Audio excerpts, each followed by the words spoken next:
Je Marina med puno stvari, ki je imela po glavi, je imela tisto od naših plesov. In nima študirala, ma čokole so plesi od naših nomov, zakaj v tem kraju Benečije jih nije. Ona in druge dve gospeta starsta od folklorne skupine 100 ljudi so šle sprašavati okoli našim te starim, če se zmislijo na kajšen ples. Tako so prišli na dan, potresavka, početavka, macurka in vse drugi plesi. Tako počasu se je rodila naša folklorna skupina. Smo bili mladi, nam je bilo všeč plesati, nam je bilo všeč odkriti, tudi tle pa nas imamo tele plese stare, so nam bili všeč, smo si hitro šapali hoce, bil je ljokalutu, ecio kalutu, hosa hniluce. Je bilo prav lepo tako se učiti, ali so nas hodili učiti Nadja Ambreda, ta starsta od folklorne skupine 100 ljudi. Je bilo za vybrati ime, jedno ime se nam je parilo za dost lepua, ali pa da povje lepua, kaj smo. Da, Naldo, ma zakaj se nakliče ta živa nit? Ki ima dva pomena. Živa nit je tista žvinca, ki pleše tu rijeke, takole ambarljo okoli sebe. Ma živa nit, če ti deneš na dva kraja besedo, je tudi živa nit.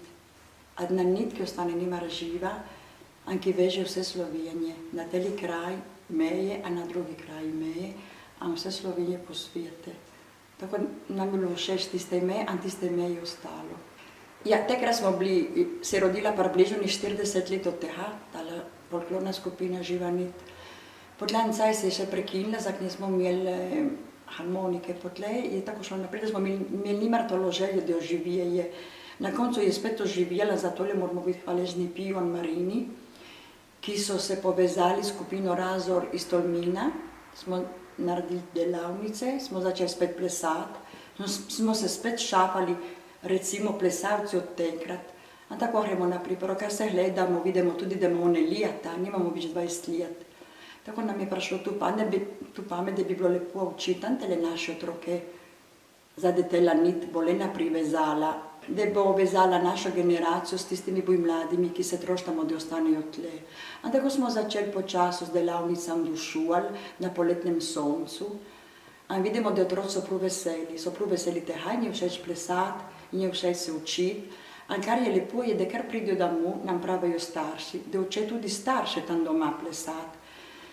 Mislim, da lepo je, in če ta folklorna skupina ne bo živela naprej v veki čas, ali pa lahko ni še ja, ma saj vemo, da letos bojo videli, kaj je početavka in potresavka, kar ni malo. In počasu, kar zrasel, povemo tudi, kakvi so bili plesi, kakve je bilo življenje te pri nas, kje se je plesalo. Je prav, da prenašamo na naše mlade rode, kar je bilo našega, saj nekaj ostane.